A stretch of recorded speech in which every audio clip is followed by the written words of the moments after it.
Morning students, मैं कीर्ति Paroha class 12 biology की class में आपका बहुत स्वागत करती हूं।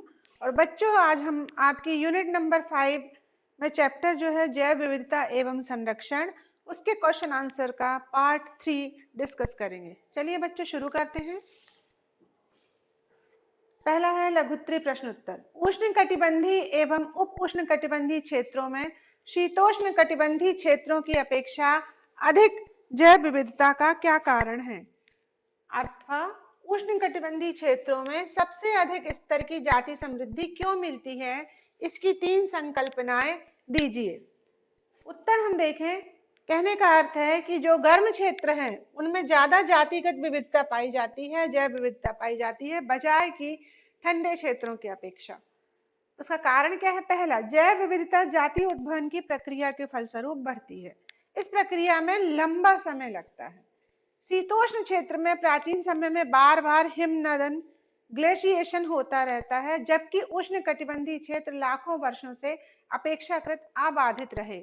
इसलिए यहाँ जाति उद्भवन तथा विविधता के लिए लंबा समय मिला। कहने का तात्पर्य यह है कि ठंडे क्षेत्रों में बार बार ग्लेशिएशन, हिमनदन और ऐसी प्राकृतिक आपदाओं के कारण वहां जाति उद्भवन ज्यादा संभव नहीं हो सका। इसके विपरीत जो क्या कहते हैं उष्ण कटिबंधीय क्षेत्र है, वहां उनको बाधा रहित प्रयास मिले। दूसरा देखें, उष्ण कटिबंधीय पर्यावरण शीतोष्ण पर्यावरण से भिन्न होता है, कम मौसमी परिवर्तन वाला रहता है। यह स्थिर पर्यावरण निकेत विशिष्टीकरण को प्रोत्साहित करता रहा, जिसकी वजह से अधिकाधिक जाति विविधता हुई।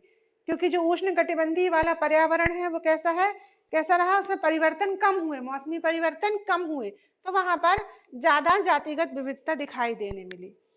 तीसरा, उष्ण कटिबंधीय क्षेत्र में अधिक सौर ऊर्जा, क्योंकि उष्ण कटिबंधीय गर्म क्षेत्र में तो सौर ऊर्जा अधिक मिलेगी, तो यह उच्च उत्पादकता का क्षेत्र रहा। तो ऑब्वियस सी बात है, जहां पर सनलाइट ज्यादा है वहां पर प्रोडक्टिविटी, जो प्लांट्स वगैरह हैं वो ज्यादा रहेंगे, जिसके परोक्ष से अधिक जैव विविधता पाई गई। नेक्स्ट क्वेश्चन देखें बच्चों। जैव विविधता की संकल्पना का संक्षिप्त वर्णन कीजिए। जैव विविधता, आप कई बार इसको अपन समझ चुके हैं, अगेन फिर से ये क्वेश्चन आया है। किसी क्षेत्र विशेष में पाई जाने वाली प्रजातियों की अधिकता या जैव समृद्धि को जैव विविधता कहते हैं। जैव विविधता से तात्पर्य किसी परिभाषित क्षेत्र में पाए जाने वाली सभी समष्टियों, प्रजातियों एवं समुदायों से है।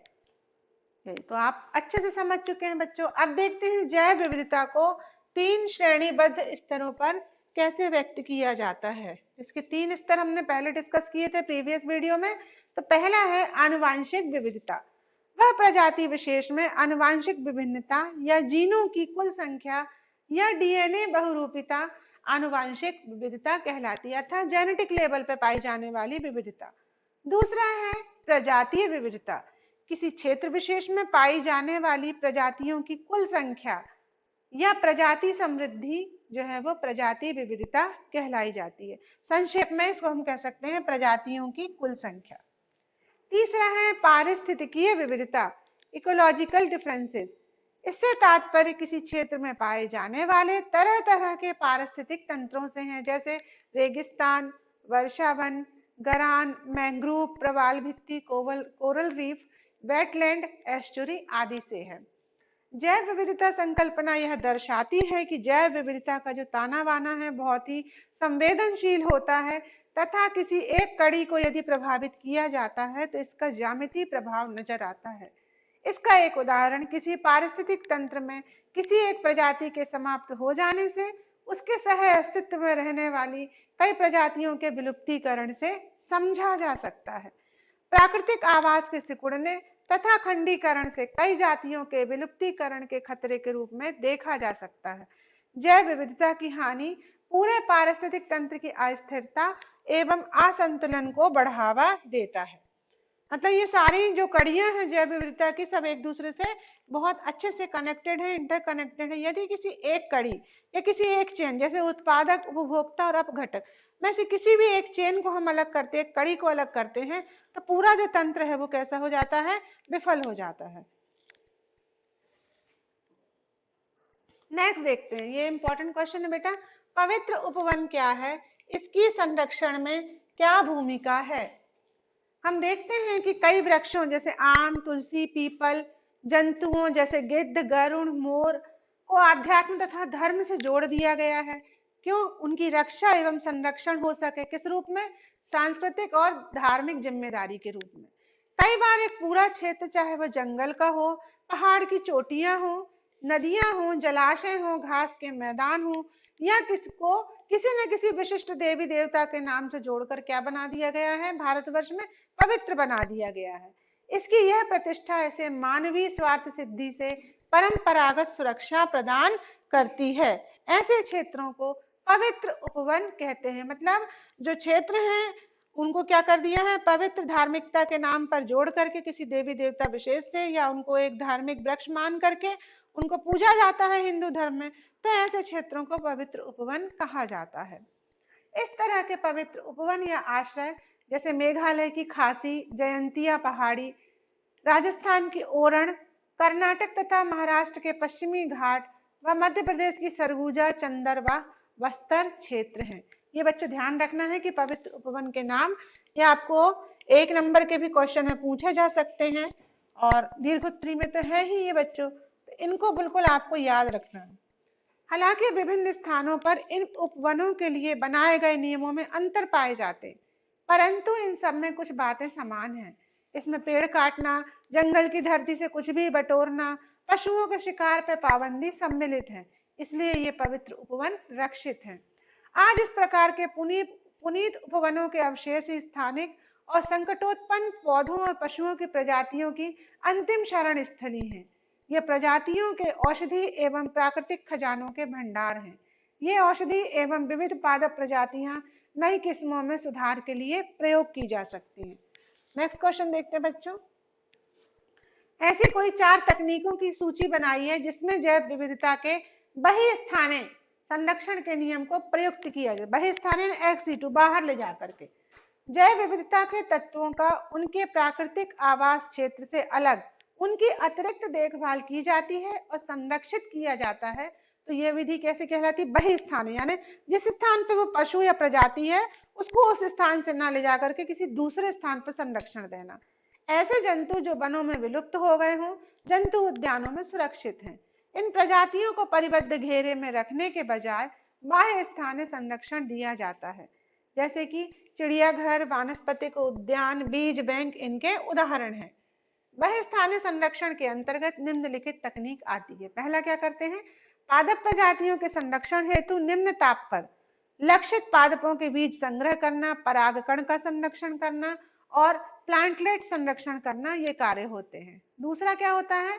दूसरा है थोड़ा ज्यादा एडवांस, ऊतक संवर्धन तकनीक के द्वारा विरले जातियों के प्लांटलेट्स तैयार करना। प्लांटलेट्स मतलब छोटे छोटे स्टार्टिंग, मतलब जिससे कि नया पौधा बन सकता है, तथा संरक्षित क्षेत्र में उगाना। जंतु प्रजातियों के संरक्षण हेतु जैसे उनके भ्रूण का संरक्षण, वीर्य का संरक्षण, अंड का संरक्षण, डीएनए का संरक्षण तथा बंदी वंश वृद्धि करना। वंश वृद्धि के बाद उन्हें प्राणी पार्क में पुनः प्रवेशित कराकर संख्या वृद्धि करना। उन 2 विधियों का एक एक उदाहरण देते हुए सुझाव दीजिए जो विरले अथवा संकटोत्पन्न स्पीशीज की सुरक्षा करने में सहायक होती है। ऐसी विधि बताना है जो संकटग्रस्त प्रजातियों के संरक्षण में है। तो पहला है उसका बहिस्थानीय संरक्षण, यानी जहां जिस स्थान पर वो प्रजाति है उसको दूसरी जगह ले जाकर के संरक्षित करना। तो संकटोत्पन्न स्पीशीज का उसके संकटग्रस्त प्राकृतिक वास स्थान से अलग सुरक्षित वातावरण में वंश वृद्धि कराना बहिस्थानीय संरक्षण कहलाता। बच्चों ये इंपॉर्टेंट है और आप इसको बहुत अच्छे से याद करके रखिए। ऐसा भी पूछा जा सकता है कि एक प्रजाति है जो बहुत संकट में है और उसी स्थान पर उसकी देखभाल नहीं हो सकती, तो आप क्या करेंगे? ये रीजनिंग टाइप के क्वेश्चन आ सकते हैं। तो आप लिख सकते हैं कि उनको प्राकृतिक वास स्थान से अलग सुरक्षित वातावरण में वंश वृद्धि कराना बहिस्थानीय संरक्षण कहलाता है। बहिस्थानीय संरक्षण के उदाहरण है चिड़ियाघर, वानस्पतिक उद्यान, एक्वेरियम। इसके लिए अन्य आधुनिक तकनीक है बीज bank, gene bank, germ plasm bank एवं इन विट्रो संग्रहण। दूसरा आता है स्वस्थानीय संरक्षण, इन सीटू। इस विधि के अंतर्गत पूरे पारिस्थितिक तंत्र को सुरक्षा तथा व्यवस्था प्रदान की जाती है। जिससे उसकी सभी स्पीसीज ज्ञात एवं अज्ञात संरक्षित रहें। इसके अंतर्गत जीव मंडल आरक्षित क्षेत्र, राष्ट्रीय उद्यान एवं अभ्यारण्य आते हैं। नेक्स्ट देखते हैं, जैव विविधता का पारिस्थितिक महत्व बताइए। अब देखते हैं इसका उत्तर। जैव विविधता एवं पारिस्थितिक स्थिरता आपस में अन्योन्याश्रय संबंध दर्शाते। अन्योन्याश्रय का मतलब एक दूसरे पर घनिष्ठ रूप से आश्रित रहना। प्रसिद्ध पर्यावरण वैज्ञानिक डेविड टिलमैन उन्होंने अनुसार प्रजाति समृद्ध पारिस्थितिक तंत्र अधिक स्थिर एवं संतुलित होते हैं। उनका कहना यह था कि जो भी पारिस्थितिक तंत्र में अगर प्रजाति विविधता पाई जाती है वो कैसे होते हैं, अधिक स्थिर एवं संतुलित होते हैं। पारिस्थितिक तंत्र की स्थिरता से निम्नलिखित तात्पर्य है, उस पारिस्थितिक तंत्र की उत्पादकता टिकाऊ होती है तथा साल दर साल उसमें अधिक अंतर नहीं आता। कहने का मतलब क्या है, जहां जैव विविधता ज्यादा है, सिंपल सी बात है, जैव विविधता ज्यादा है तो वहां पादप प्रजाति और जंतु प्रजाति दोनों में ही क्या होगा, ज्यादा वेरिएशंस पाए जाएंगे, ज्यादा समृद्ध होगी वहां पे, तो वहां पे उत्पादकता कैसी होगी, ज्यादा अच्छी होगी, जिसके कारण उसमें अंतर अधिक नहीं आता है। दूसरा, यह पारिस्थितिक तंत्र समय समय पर आने वाली प्राकृतिक आपदाओं एवं मानव निर्मित बाधाओं तथा विदेशी अलाइन जातियों के आक्रमण को रोकने वाला होता है। मतलब यदि इस प्रकार का समृद्ध पारिस्थितिक तंत्र है तो वो अपनी जो समय समय पर जो प्राकृतिक आपदाएं होती हैं या मानव निर्मित बाधाएं होती हैं उनको भी क्या कर लेता है, दूर कर देता है, उसको रोकने वाला होता है। जैव विविधता समृद्ध होने से पीड़क और रोग चक्रों पर नियंत्रण रहता है। यह भी एक बहुत अच्छा इंपॉर्टेंट पॉइंट है कि जहां पर बायोडाइवर्सिटी ज्यादा रहेगी वहां पर जो पीड़क है, कीट हैं, कीट पतंगे हैं और जो रोग चक्र है उन पर भी नियंत्रण रहता है, क्योंकि उसके भी रोकथाम के उपाय प्रकृति स्वयं निर्धारित करती जाती है यदि पारिस्थितिक तंत्र अधिक समृद्ध होता है। इस प्रकार हम देखते हैं कि समृद्ध जैव विविधता केवल अच्छे परितंत्र के लिए ही आवश्यक नहीं है, बल्कि इस ग्रह पर मानव जीवन को जीवित रखने के लिए भी आवश्यक है। नेक्स्ट क्वेश्चन देखें बच्चों, हॉट स्पॉट पर टिप्पणी लिखिए। हॉट स्पॉट से आप क्या समझते हैं, भारत के हॉट स्पॉट का वर्णन कीजिए। जैव विविधता हॉट स्पॉट की जो परिकल्पना थी वो किसने दी थी, ब्रिटिश पर्यावरणविद नॉर्मन मायर्स ने दी थी इन 1988। इन्होंने कहा कि दुनिया के ऐसे सबसे समृद्ध जैव विविधता वाले क्षेत्र हैं जहां उच्च स्थानिकता पाई जाती है तथा बहुत तेजी से प्रजाति विलुप्तीकरण के कारण ये संकटग्रस्त हो गए हों। हॉटस्पॉट निर्धारित करने के पीछे उन जगहों को उच्च प्राथमिकता के साथ संरक्षण वाले क्षेत्र घोषित करना है। मतलब ऐसे क्षेत्र जहां पर क्या है, कोई प्रजाति जो है वो संकटग्रस्त रूप में आ गई है।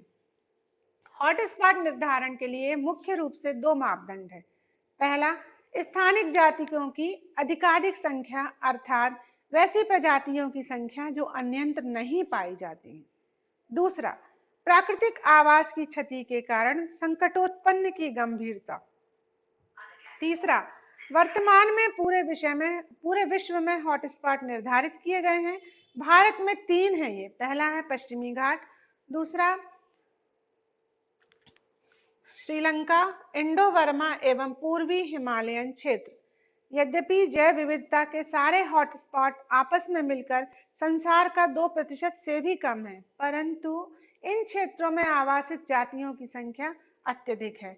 इन हॉटस्पॉट की विशेष सुरक्षा द्वारा विलोपन की दर को 30% कम किया जा सकता है। नेक्स्ट क्वेश्चन देखते हैं। अगले दीर्घ उत्तरीय प्रश्न हम पार्ट 4 में डिस्कस करेंगे।